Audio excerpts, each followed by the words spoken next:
It's match 22. We're in the Millennium Stadium, Cardiff, as the Welsh look to return to winning ways with an impressive performance over Japan. They're expecting 35,000 fans in the stadium. Let's see if they can pick up where they left off against Australia. Anything less than an impressive performance will continue the doubt that is starting to filter down from the fans into the Welsh team.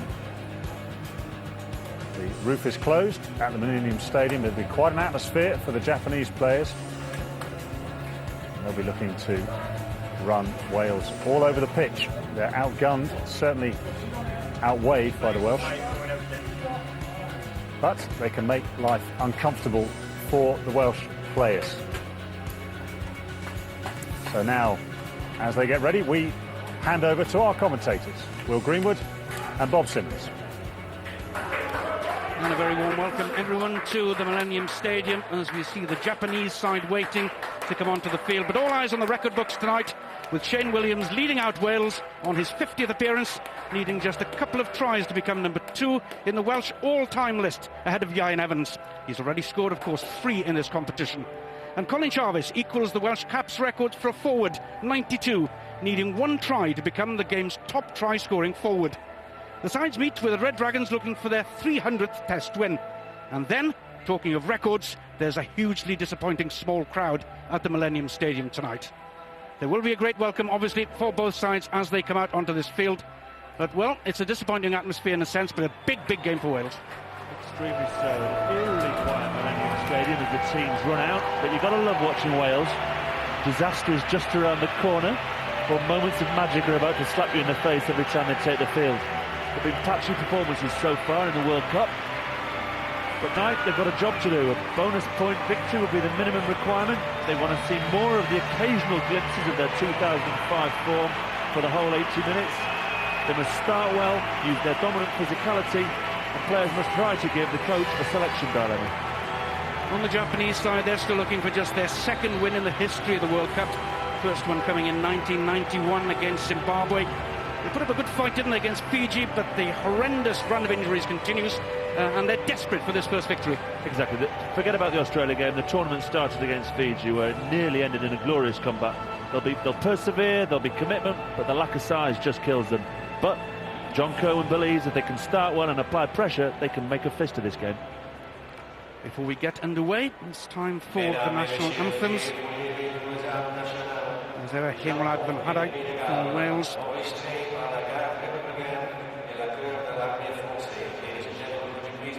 Kimigayo, the Emperor's Reign, the anthem of Japan.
Well, certainly enough good sound generated by the small crowd to get the Welsh side going. And 10 changes in the team from the side that started the game, Australia, to refresh the lineup and give some rest to key players. World Cup debuts up front for the two English-born players, Chris Hoseman and Will James, and for centre Jamie Robinson. The first start at scrum half for Mike Phillips, with the giant Ian Evans poised for a breakthrough from the bench after recovering from a long-standing shoulder injury. Japanese, beset by injury problems, have made a late change, with New Zealand-born flanker Phil O'Reilly pulling out. The experienced Yasunori Watanabe is brought in. Hitoriki Onozawa comes in on the left wing, and changes in positional allow Christian Lomanamu to take the number 15 jersey at full back. 5 players they have lost through injury during this competition. You see the substitutes bench, a strong one particularly on the Welsh side. Evans, 18, sure to make an appearance at some stage. The former Colomiers scrum half, Joel Juch, takes charge of our game tonight.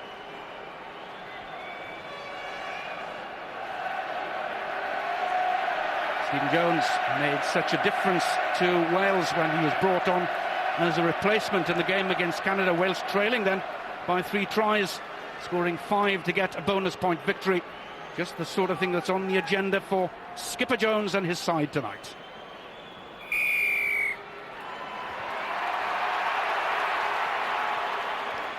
Kick quite long and deep, allowing the Japanese players to take it in quickly.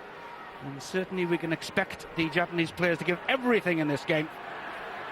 Tomoki Yoshida, the scrum half, and Miyuchi, the skipper, looking to release the ball back. And a good clearance, New Zealander at outside half. Good pressure early on from Mike Phillips, one of the guys who really wants to stick his hand up. You feel he's almost too physical for his own good. Sometimes wants to take the whole world on. Let the ball do the work. World-class player. Can the Jones-Hook combination work? That's something else we'll find out tonight. Ian Wynne-Jones and Will James, the first touch in the middle there. Second start only, and his first on Welsh territory in the national side. Referee's happy with that, is he? Martin Williams goes to play scrum half. Out to Jones. Hook. David James. Played his last World Cup match in 1999, would you believe? Shane Williams. First touch then. Not a good one. Not one he'll be very happy with. Here's a chance for Japan to counter. Always looking to take this opportunity, but Onozawa called back. Not a good way to start your 50th cap, but we should pay homage to the man. I think 32 tries in his previous 49 games. A wonderful, wonderful track record. Always gets the crowd going, as Jason Robinson did when he was in an England shirt. But again, just occasionally shows too many errors in the World Cup. If he tightened up his game, he really, really would have been a world-class player. Wales just with the edge in weight up front, but also in height, which should be important in the line-out. Bryce Robbins, the man from Taranaki. He was lucky there, letting the ball bounce. But Williams, second time, ball lost in contact. Miyuchi. Japan will have to come back this way. Endo, who switched from the left to the right wing tonight to accommodate Lomanu's switch to fullback. He'll have nightmares about these, won't he? He does. He sets up from deep, saw a couple of falls. Look at the anguish on his face. He can't believe his game's so much enjoyment running out. 50th cap, Wales, winger, 32 tries.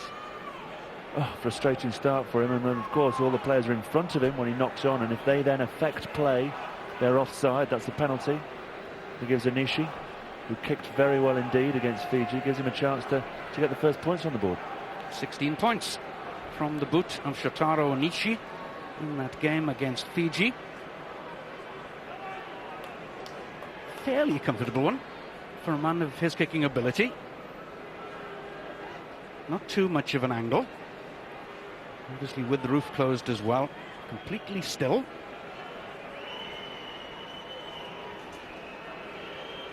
So after losing the last match between these sides 98 points to 0, Japan have the opportunity to take the lead.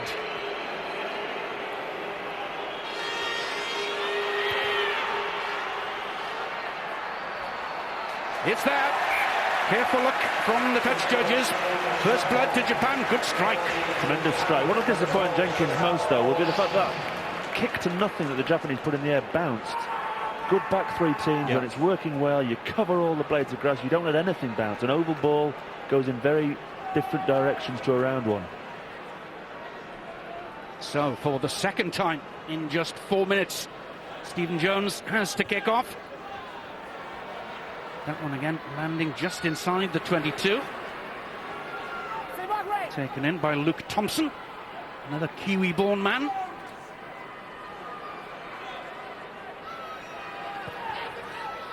At some stage, are we allowed to discuss exactly which clan Luke Thompson and Phil O'Reilly come from in Japan?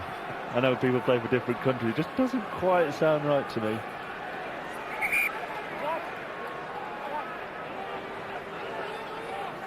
Rhys Thomas gets a start at hooker in an all-change Welsh front row. Beautiful ball from Wyn Jones again. Now here's Jarvis. First carry. Plenty of men on the other side, but plenty of cover as well. Martin Williams as ever going in to do the hard work, but then mix it between him and Mike Phillips. And Japan nip in pretty quickly. Nice kick, but that is a disappointing start by Wales, surely. They had a set plan, moved up the middle, then shoot back down the short side, play off James perhaps as a pivot, but Luke Thompson read the defence well, came up, flattened it, and then the turnover there, nips in, Mr. Ono, off they go, the slice kick undoes the good work, but still it shows that Japan will be committed, will tackle everything that moves. Ball ends up once more then on the Japanese side. Back. But Wales looked to have spoiled the possession. Good recovery by Japan. Phillips, number 9, goes in. Williams to Martin Williams, but possession here again then. And good combination play in defence by Japan. Done extremely well. They hassled the Welsh line out. They won the ball back. Exactly the start Wales didn't want. It's a quiet stadium. The crowd, it feels like a training run in here at the moment. They need to get a hold of their basics, keep hold of the ball. They're just turning it over too many times, giving the Japanese opportunity to clear their lines.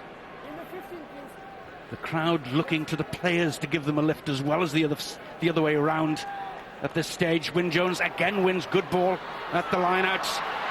Jones almost through.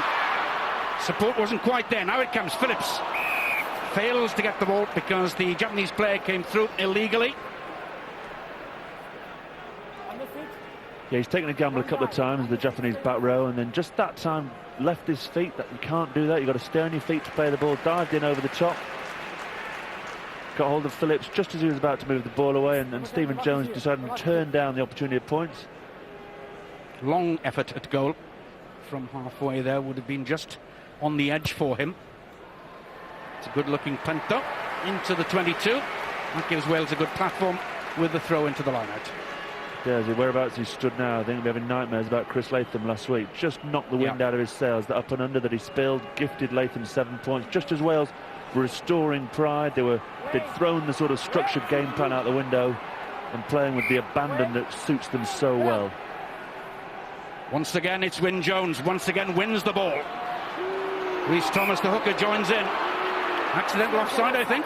Very clever indeed by the Japanese, I think. Let's just have a listen. Yeah, what they're doing is a lot of teams do. They're allowed to win the ball. You set them all up. You don't compete. You step away, and then as the Welsh ball moves into you, accidental obstruction. Scrum Japan. It's a great way to counter a side who has a great mauling game. So to explain it, I mean, I don't know mass amount of lines. You allow the opposition to win the ball, and you step away. The maul is formed, and the ball is moved to the back. That means when you make contact with the opposition, you are obstructing the players. Yeah. Turnover, scrum. Interesting. We should look out for that again. Wales having a monopoly of the throw-in at the moment, and Wyn Jones has won every ball to date. Pottle in centre field. Just a little